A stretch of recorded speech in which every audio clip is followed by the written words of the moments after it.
It's such a pleasure. This is another one of my favorite women. Jamie Lynn Sigler became a superstar as Meadow in the beloved series The Sopranos. Yeah. Now she's sharing in the personal challenges she hid from the cameras, including being diagnosed with MS.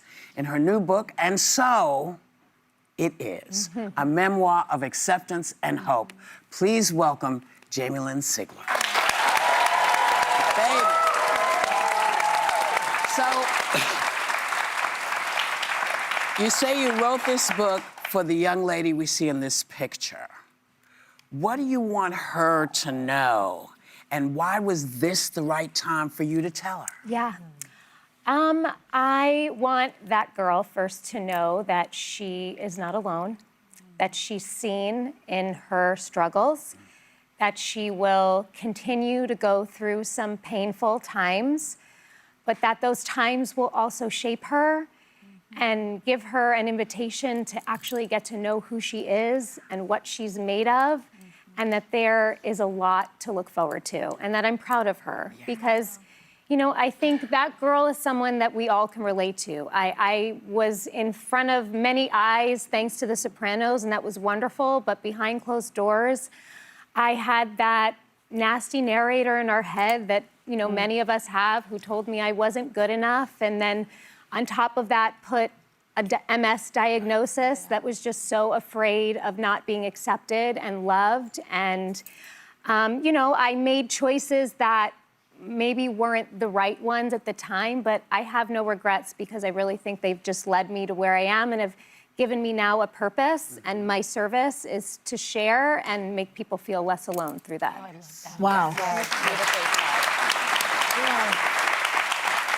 It's hard enough to be 16 years old. That's right. But to be in the spotlight like you were with this particular illness, I guess you'd call it.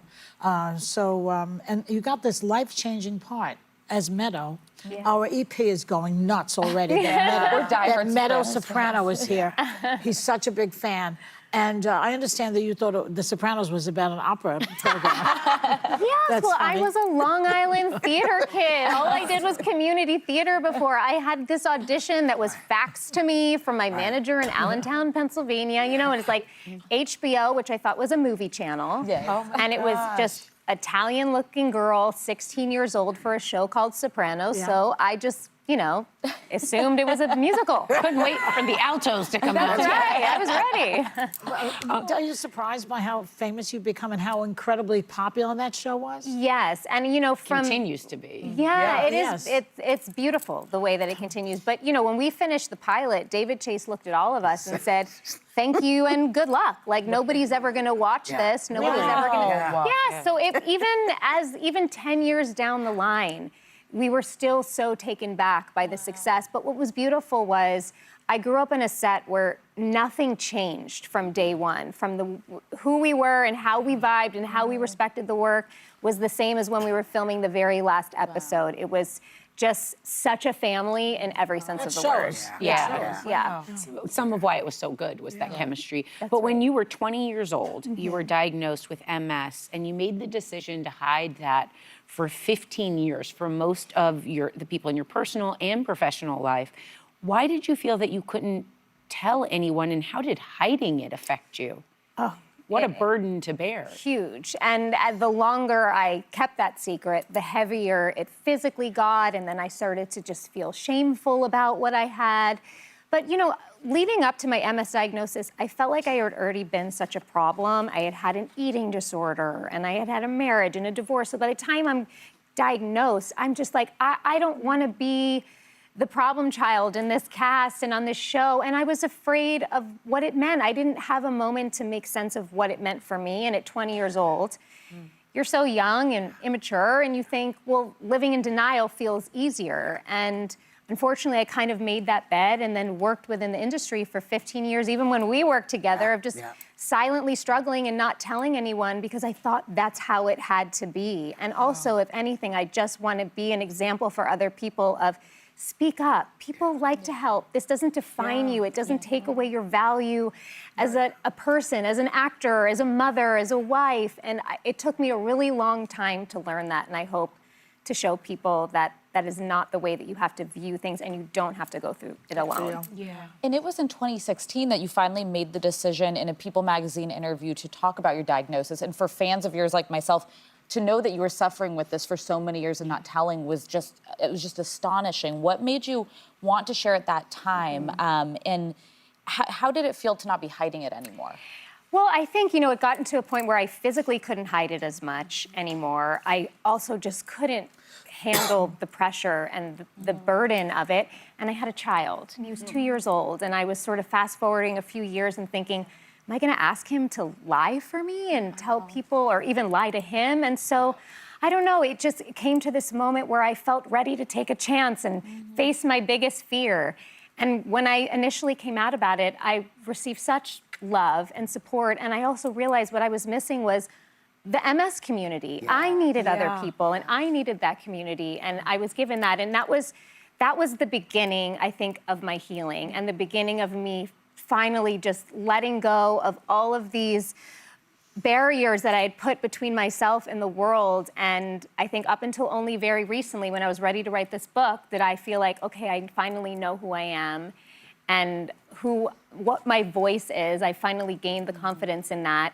And then, you know, when I started doing Messy with Christina Applegate, she is, you know, a tough, amazing, wonderful human. And she was finally the last puzzle piece of being like, Jamie, you say it like it is, you be as real, I've got you. And she, I think, really was just such a huge support in me feeling ready to tell my story in a raw and vulnerable way, the only way that I could and should. She's the best. She's the best. She's the best. So two things.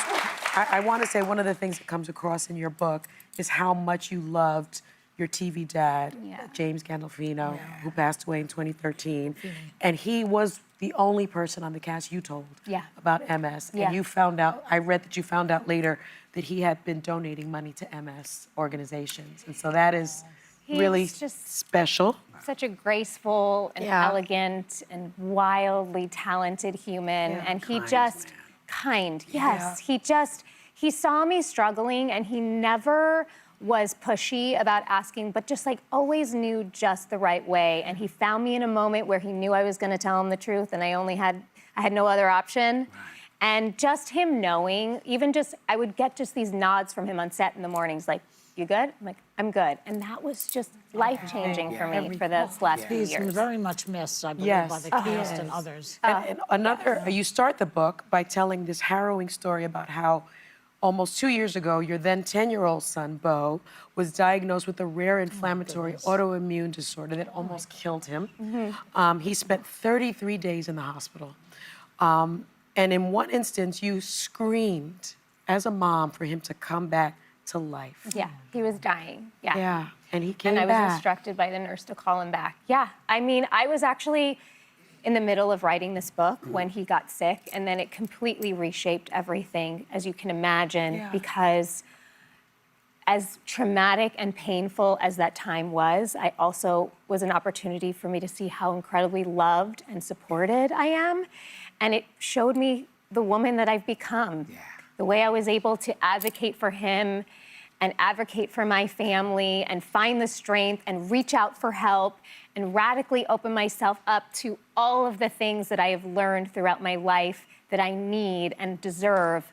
It was life-changing in all of the ways and all the beautiful ways, but he's well. He's well? He's great. Yeah. He's playing baseball.